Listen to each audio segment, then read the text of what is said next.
Coming up inside Cloughie's office after his final match at the City Ground. Suddenly a side door opened and there we were allowed in. And he was lovely. He kissed us all on the cheek. He allowed us to have a picture, which, as you can understand, is very proudly in my possession. Plus the sweet treat at the Clough family newsagents. We were locking up, and I think he was leaving as I was locking up. And again, he was like, "Son, take what chocolate you want. It's on me," or something like that. So not only did Brian Clough, sit in and work on a shift with me in the family newsagents, he gave us some free chocolate afterwards. If you don't see me after half-time, it means you've been bloody rubbish. And if you're not rubbish today, that'll be a change.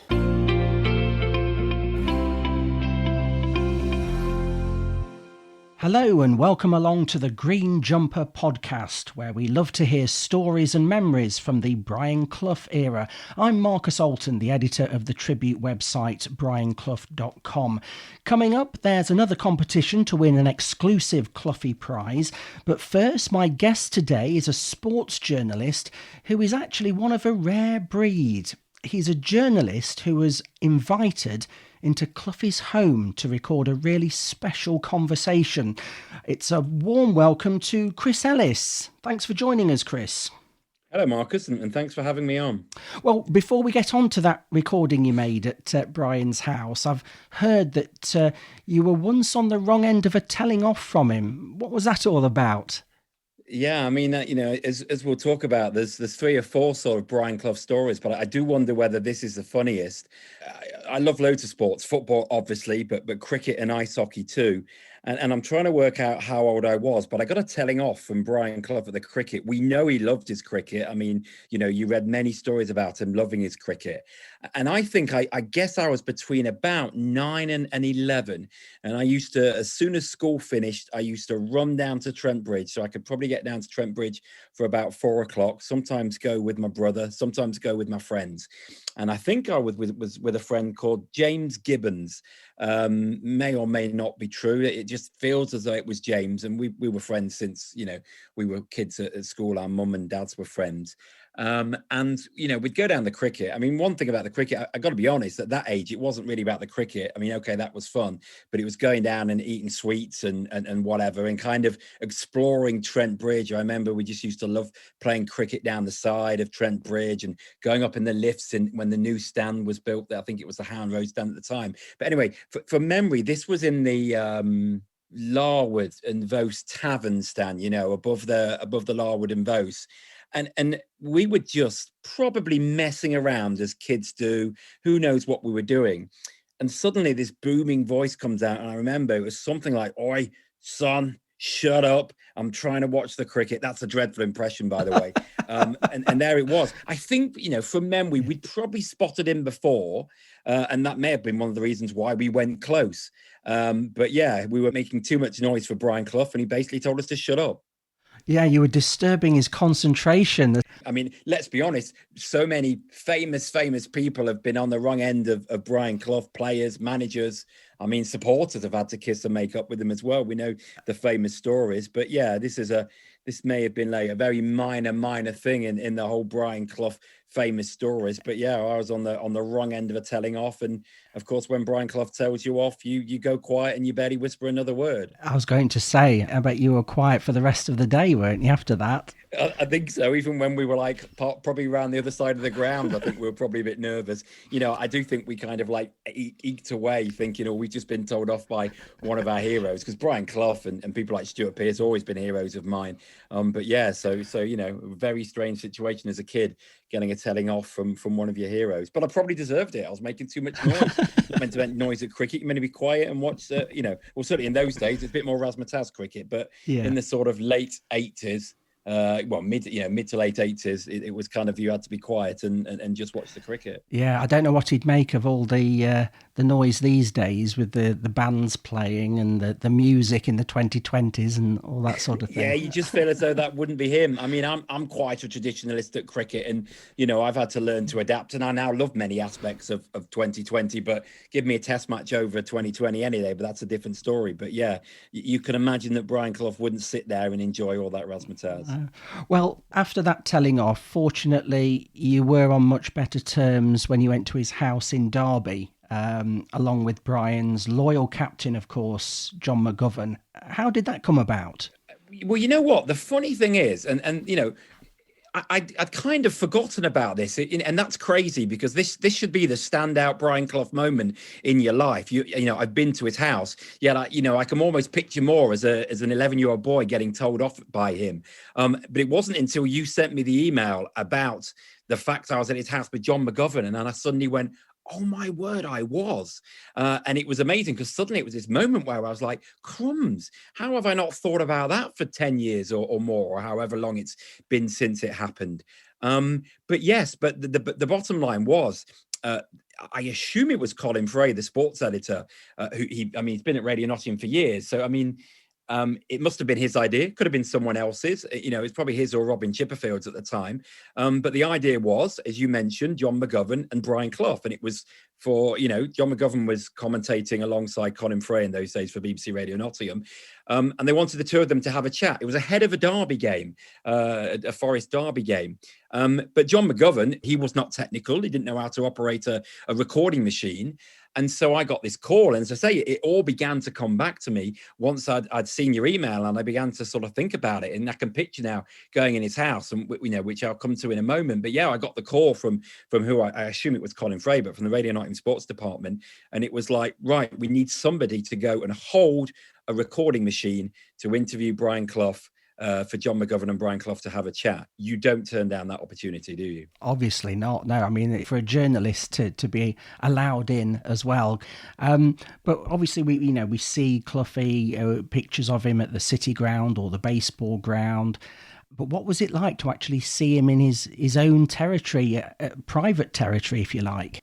Yeah, it was so strange, and say that the more I think about it, the more it comes back to me. I mean, I couldn't tell you what he was wearing, but I remember just kneeling down on this floor. So Brian and John were on a sofa, and then obviously I had to sort of sit between them. I think the only way to do it was to sit on the floor. And it was in the days where, I mean, I can't remember what piece of device it was recorded on. But now you have little things called, I mean, the listeners perhaps won't know, but they have Zooms and things, and they're really compact. But this would have been a real big chunky thing.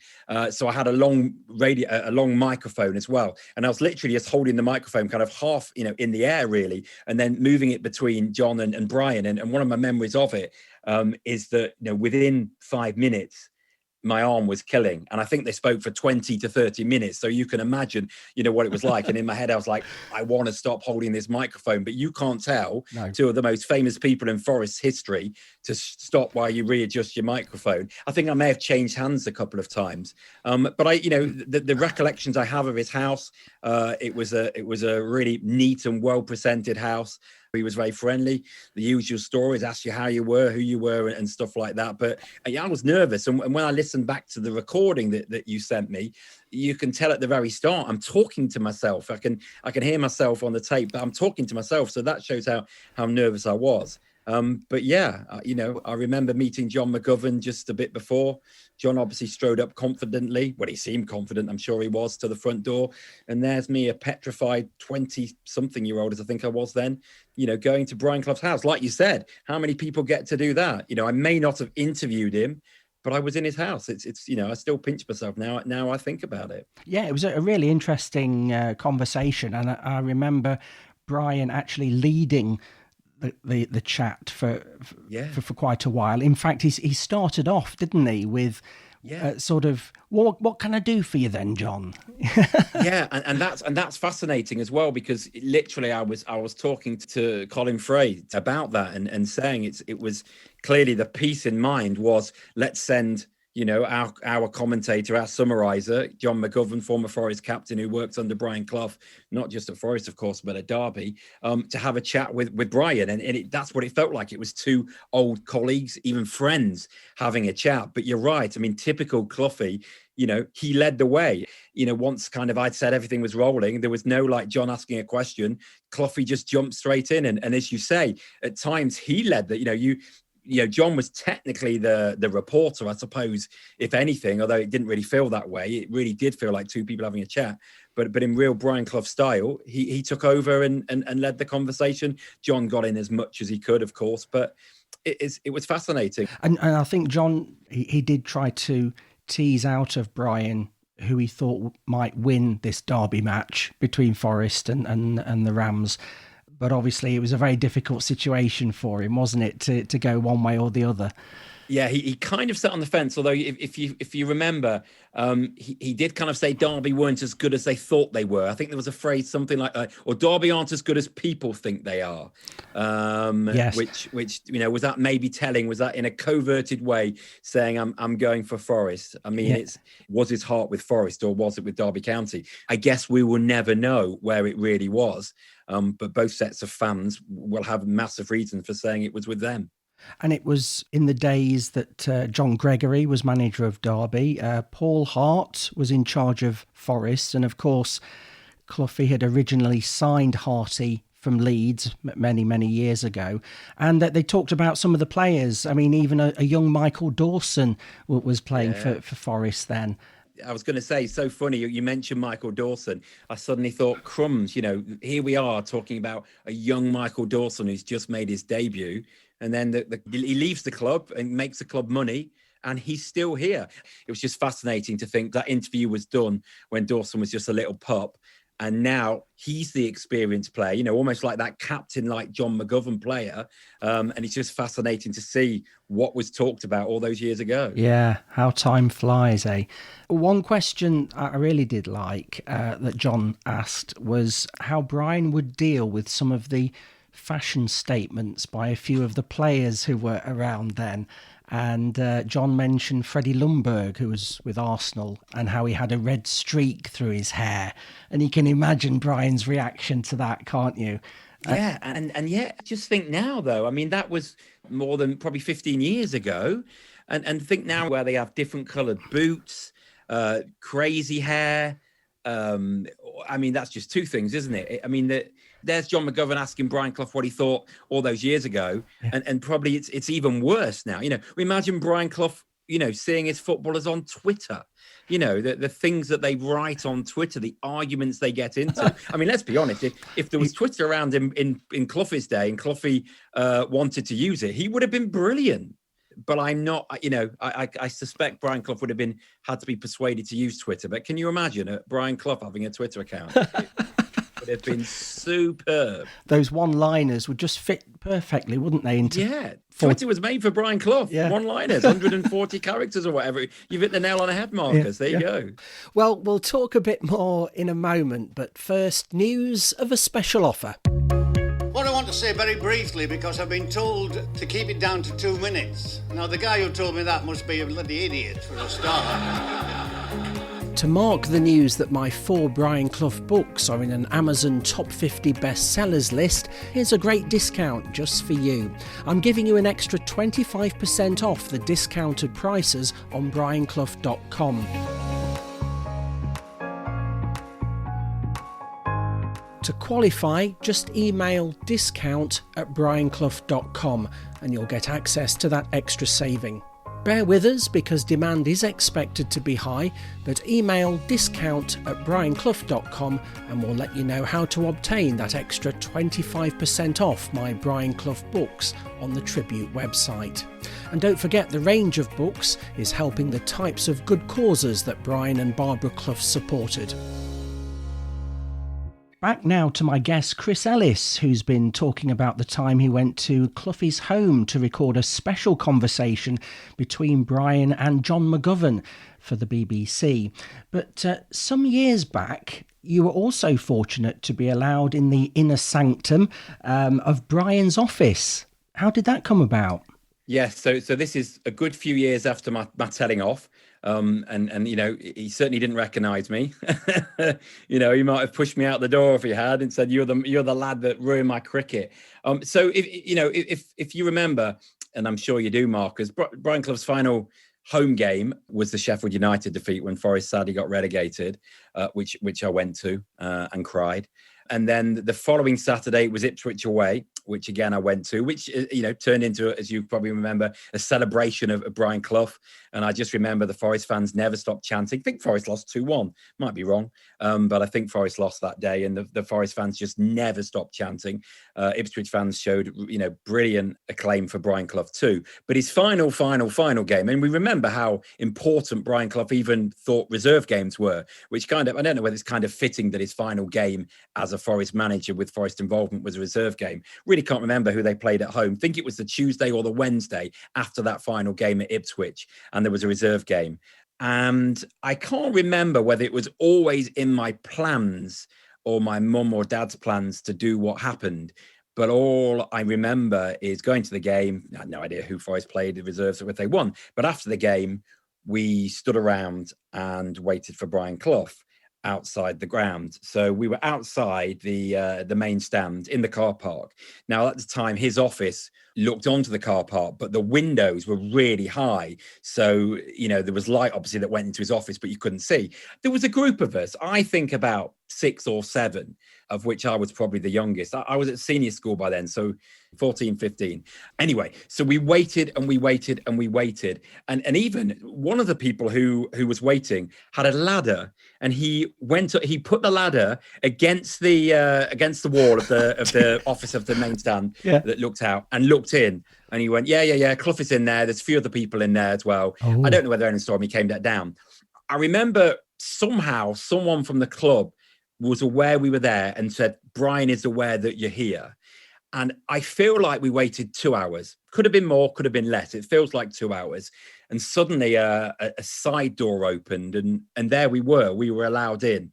There was some people who I feel like I should remember, a journalist, and I can't think right now remember who, but there was a handful of people in his office. I don't know, 5 or 6. And he was lovely. He kissed us all on the cheek. He allowed us to have a picture, which, as you can understand, is very proudly in my possession.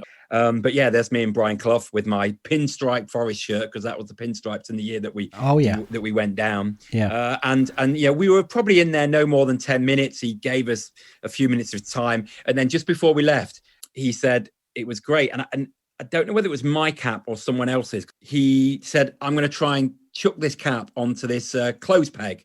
It got like a circular clothes peg in the office. So we had a couple of attempts at that, and on his second time, he got the hat on the peg, and not long after that, we were ushered out. And of course, it wasn't in the days of instant photos on your phone or whatever. And I remember, I think my mum had been home, got the camera, she'd come back. So she joined us to wait. She took the picture. And I even think, because obviously in those days, you paid $3.99 for 4-day photography to get it. I mean, look at that, crazy. $3.99 to wait 4 days for your photo. But I think she paid for the 1 hour photo, and she actually came into school came in on the lunch break, and had the photos developed already, and showed me the photo, which obviously we then got blown up. And it's now in my treasured possession. It's framed, as I say, because of house movements recently. It's not on my wall, but it will be very soon. And it's a treasured possession. A fantastic souvenir. And of that moment in his office, I mean, was the mood somber, or was it quite sort of reflective and no tears? No, I think it was quite jolly. I can't remember the people that were with him. I probably didn't know. I was, perhaps if it was a 35-year-old Chris Ellis, I might have known the people. Do you know what I mean? But I was a 14-year-old kid, so I probably wouldn't have recognized many people anyway. But yeah, we went into this very welcoming environment that was jovial. And clearly they'd been sitting there, reflecting on Cloughie, who, and these people, whether I guess they were friends, journalists, assistant managers, maybe people like that. Maybe one was Ron Fenton. I think it probably was. I'm pretty sure one was him. So yeah, and it's weird because it's. I almost have more picture memories of that one rather than going to Cloughie's house, which happened a lot more recent, which is crazy. What about any music? Was there Frank Sinatra or the Ink Spots playing in the background?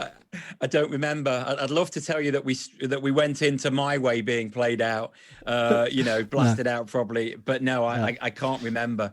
But yeah, I mean, I'm just so pleased that for whatever reason, whether it was my idea, my mum's idea, my dad's idea, I really couldn't tell you, but I'm just so pleased that I managed to do that, to be kind of there on this final game and then have the photo evidence is something so special. Exactly. And you also have some fond memories, don't you, of being with him at the family newsagents in Nottingham. Did you work there at the time? Yes, I worked there in 2 stints, actually. A family friend, Ken Vokes, worked in the shop. Brother of my godfather, Tony Vokes. Tony is a massive Nottingham Forest fan, and it's my godfather. But Ken is older brother, not a football fan, but he worked in that shop. But yes, so he got me a Saturday job as I don't know, what was I, 11 or 12 or whatever. And then I also returned when I left school for about a year and a bit at 18, 19 sort of age.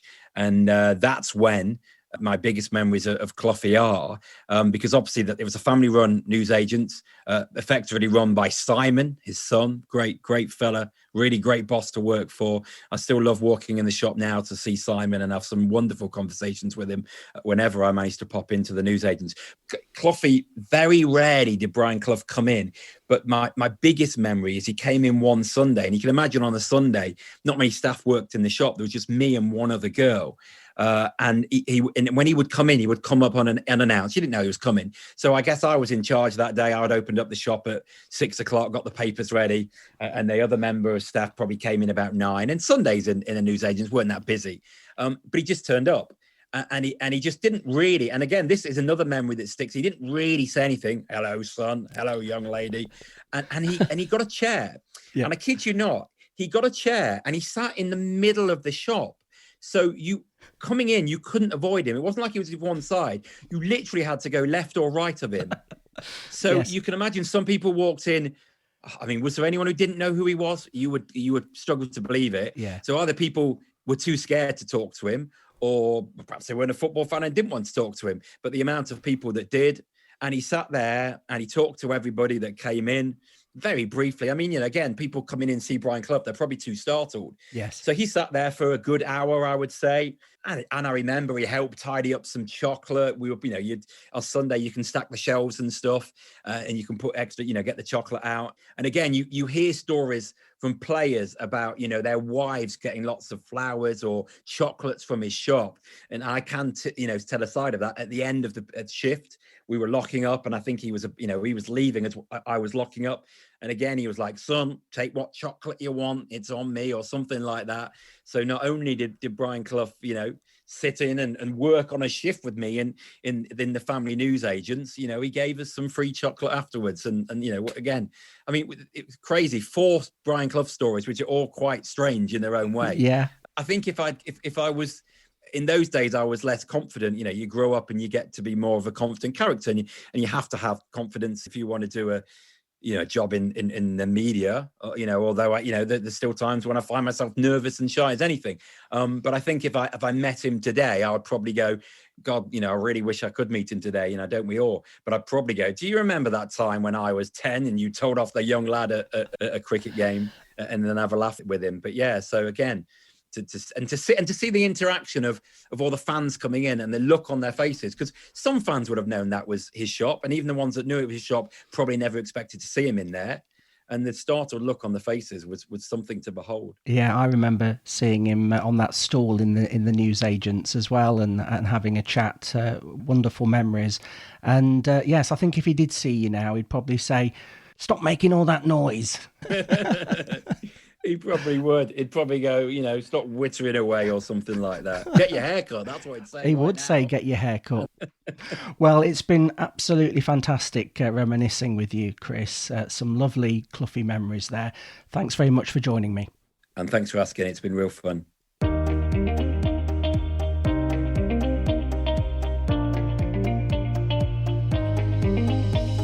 And thanks again to you for listening. It's great to receive all the emails of support. If you have a Cloughie memory you'd like to share, you can email me at youngman@brianclough.com. Don't forget about the special offer I mentioned earlier, and I'll speak to you soon for more memories of the great man in the green jumper.